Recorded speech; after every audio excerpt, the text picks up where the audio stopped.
अस्सलाम वालेकुम। जिस तरह कि तुसीं जानदे मैं इरफान खान उकाड़े वाला ਤੁਹਾਡਾ ਅਸੀਂ ਵੀਡੀਓ ਲੈ ਕੇ ਆਏ ਐਸੀ ਇੱਕ ਵੀਡੀਓ ਲੈ ਕੇ ਆਏ ਮੋਟਰਸਾਈਕਲ ਜਿਹਦੇ ਨਾਲ ਇੰਜਨ ਵੀ ਲੱਗਾ ਹੈ ਤੇ ਬੈਟਰੀ ਵੀ ਚੱਲਦੀ ਹੈ ਫਾਸਟ ਚਾਰਜਰ ਮੋਟਰਸਾਈਕਲ ਬੈਟਰੀ ਜੇ 1 ਘੰਟੇ ਦੇ ਵਿੱਚ ਬੈਟਰੀ ਹੋ ਜਾਂਦੀ ਫਾਸਟ ਚਾਰਜਰ ਨਾਲ ਫੁੱਲ ਤੇ 80 ਕਿਲੋਮੀਟਰ ਕਰਦੀ ਜੇ। ਉਹਦੇ ਨਾਲ ਉਹਦੇ ਵਿੱਚ ਪੈਟਰੋਲ ਵਾਲਾ ਇੰਜਨ ਵੀ ਹੈਗਾ ਜਿਸ ਤਰ੍ਹਾਂ ਆਮ ਮੋਟਰਸਾਈਕਲ ਦੇ ਵਿੱਚ ਇੰਜਨ ਹੁੰਦਾ ਵਾ। ਸਾਡਾ ਟੌਪਿਕ ਹੈ ਅੱਜ ਦਾ ਬੈਟਰੀ ਵਾਲੀ ਮੋਟਰਸਾਈਕਲ। ਫਾਸਟ ਚਾਰਜਿੰਗ ਦੱਸਾਂਗੇ ਤੁਹਾਨੂੰ ਕਿਸ ਤਰ੍ਹਾਂ ਚਾਰਜ ਕਰਦੀ ਹੈ ਕਿਸ ਤਰ੍ਹਾਂ ਚੱਲਦੀ ਸਾਰੀ ਤੁਹਾਨੂੰ ਸੂਰਤ ਹਾਲ ਦੱਸਾਂਗੇ। ਇੰਜਨ ਵੀ ਹੈ ਇੰਜਨ ਨਾਲ ਲੱਗਾ ਜੇ किस तरह चलाना वा इंजन बंद किया होया वा फिलहाल चल रही बैटरी तुहानूं मुकम्मल तफसील दसांगे इस वीडियो दे विच। चलो चलते हैं इस वीडियो की तरफ। इस ना पहले जिहड़े नवे दोस्त ने वीडियो देखने वाले लाइक ते सबसक्राइब करना ना भुल्लो क्योंकि आने वाली नवी वीडियो दोस्तों तक पहुँच सके। सब दोस्तों का उन्हां दा बहुत शुक्रिया। चलो चलते हैं इस वीडियो की तरफ। अस्सलाम वालेकुम।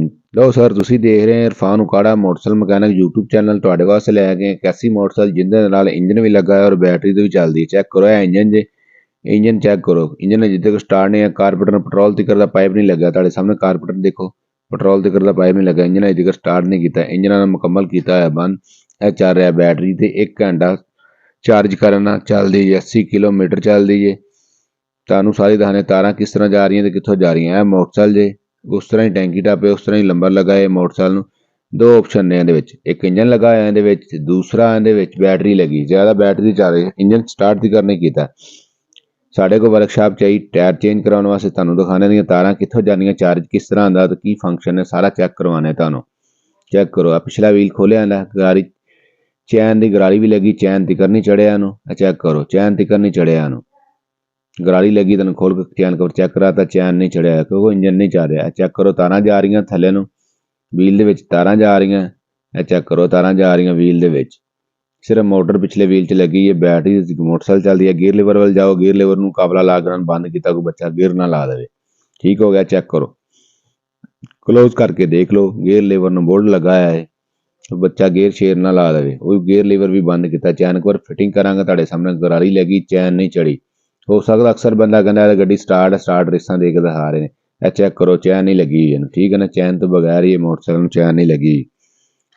चेक करो चैन नहीं ना लगी क्यों नहीं लगी क्यों इंजन अजे तक स्टार्ट नहीं किया चल रहा बैटरी ते जो दी मोटरसाइकिल बैटरी ते चलती पई तारां थल्ले जा रही है तुहानूं दोबारा दिखा देने व्हील दे विच तार जा रही व्हील दे विच हुंदी हब है गया चार्जिंग इत्थों चार्जिंग हुंदा जी फास्ट चार्जिंग जिथे चार्जिंग दी लीड लगदी जे 1 घंटे दे विच बैटरी हो जांदी नहीं फुल हो जांदी 80 किलोमीटर चलदी जे।